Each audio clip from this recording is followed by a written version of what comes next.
There's nothing quite like putting a half a dozen arrows together before you have to leave for Mountain Archery Fest in, I don't know, like 12 hours.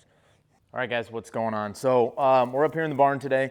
We have to put together some arrows to head out to Mountain Archery Fest, and I only have 4 arrows fletch. So I have another half dozen to fletch up right here, and another one that I had to rescue from a 2x4.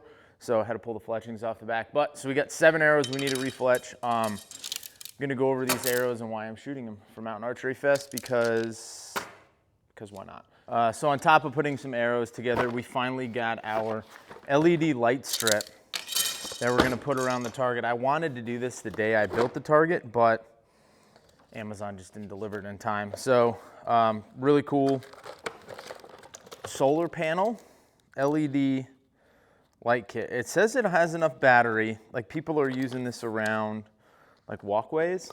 So hopefully this panel can pull enough juice to light up 50 feet of LED strip. We're gonna go slap this thing on because I'm sure it's gonna be a late night tonight.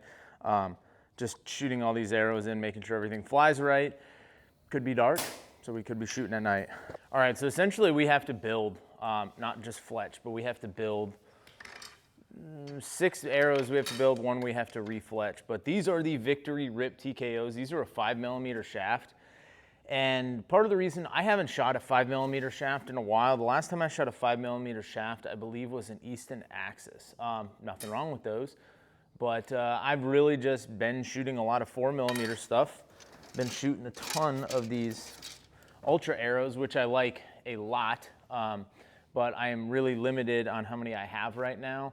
And I don't really have enough to go to like Mountain Archery Fest and feel comfortable breaking or losing or destroying like 3.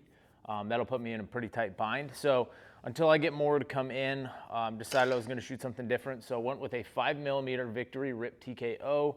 These arrows, they come in super light with the setup that I have. Let's get our scale out. It's part of the reason why I wanted to shoot these. Going to like Total Archery Challenge, Mountain Archery Fest, these different, archery events in the summer, a way to get tuned up, a way to have fun with your buddies. Wanted a really flat shooting, fast arrow to get maximum range out of my scope. That's why I went to a smaller UV3 scope. So let's see how much they weigh. I know they're light. 452 grains. This is the 50 grain collar that comes with them, 100 grain field points. Rip TKO shaft. I got a wrap on the back, and I have a 4 fletch in these new AAE AIRAZRs. I really do, I like this Vane profile.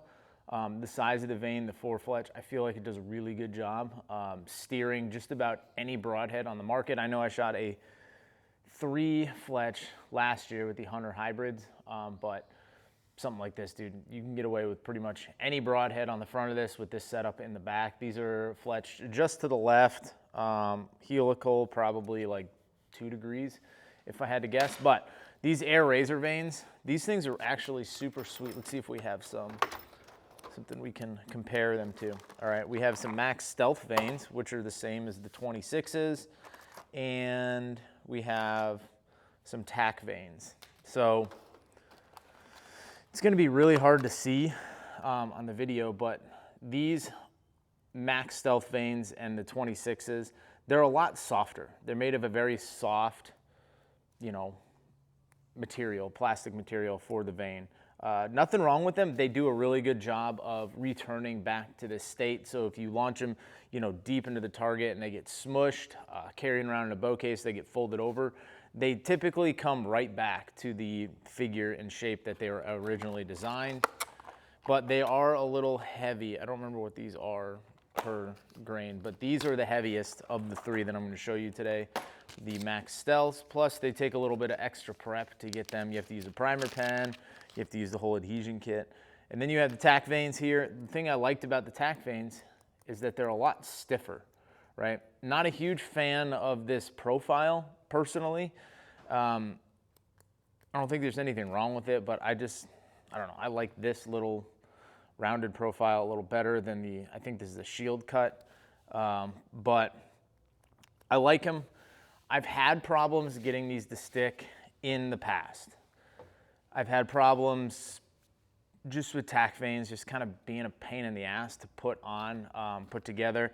And then if you ever bury one, you know, fletchings deep in a target like this one right here, they hold their shape. So when you bend them, crease them, dig them into a target, you know, all the way down to the fletchings, they ride in your bow case a little funny and they get a little crease in them. I typically have not been able to get those creases out. So once you kind of like deform these a little bit, they're there. They stick to that shape, which kind of sucks. Put this back in the bag. And these are pretty light for what they are. I like how nobody puts the weight of their fletchings on their packaging. So I'll link those, you guys will see it. I'll probably have little pop-up bubbles that tell you. And then we move on to the AIRAZRs. So it's the same vane profile as the Max Stealth. It is made of a much stiffer material, and I believe it is lighter than the Max Stealth.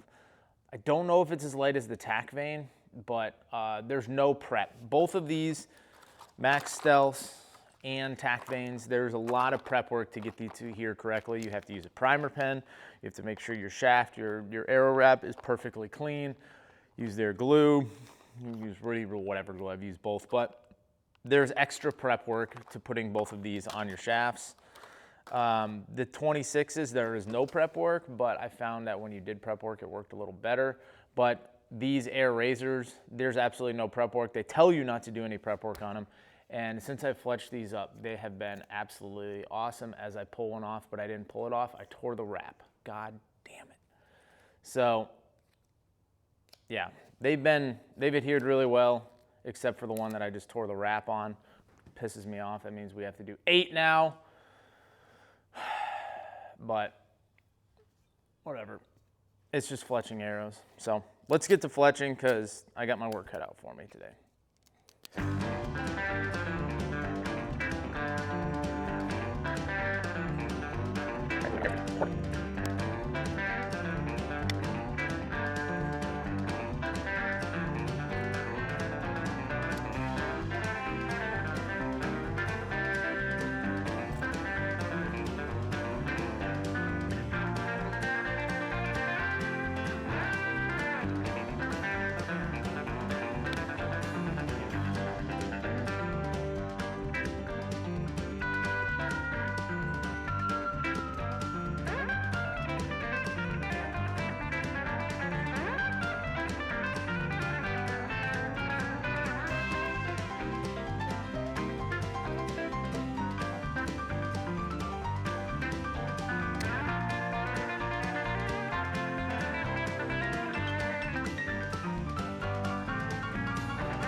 Now that we get these arrows fletched up, we're gonna let them dry for an hour or two.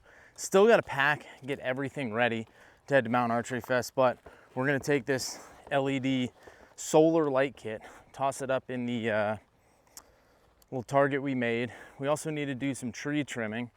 As you can see, these tree limbs are starting to hang over. So we got a battery powered pole saw. We're gonna cut some of these tree limbs down, open up the path so we can really throw some bombs in here, but we're gonna figure out how to install this little LED kit. 50 feet of LED lighting, and the plan is I'm gonna wrap it on the inside of the post here, on the outside here, hopefully to project enough light this way. Like, I think if I wanted to do this correctly, I'd get like something 45 and 45 it in, but we're gonna go down across the bottom, all the way up around the top. This should be enough to go around twice, so that's not bad. The cord's long enough. We're going to mount our panel off to the side somewhere over here. As you can see, like, all this is in a ton of light right now. Where's the end? There she is.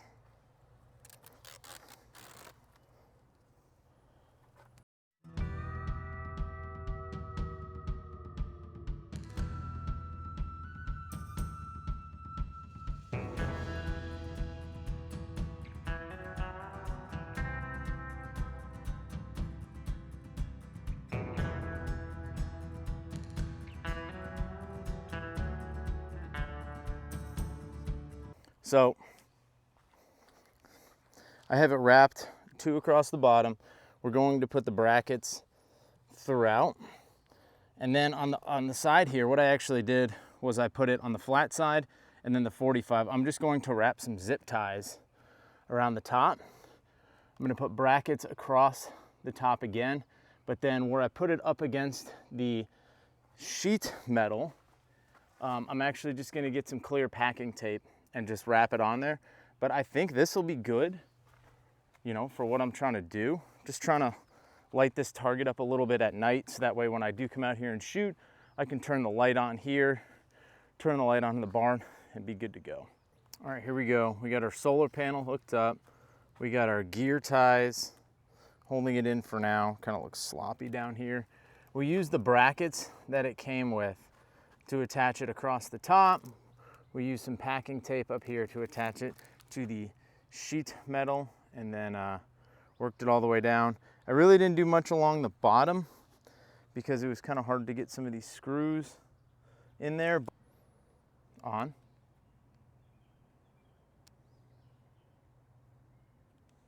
On. Let's turn power on. Let's see if the remote works now.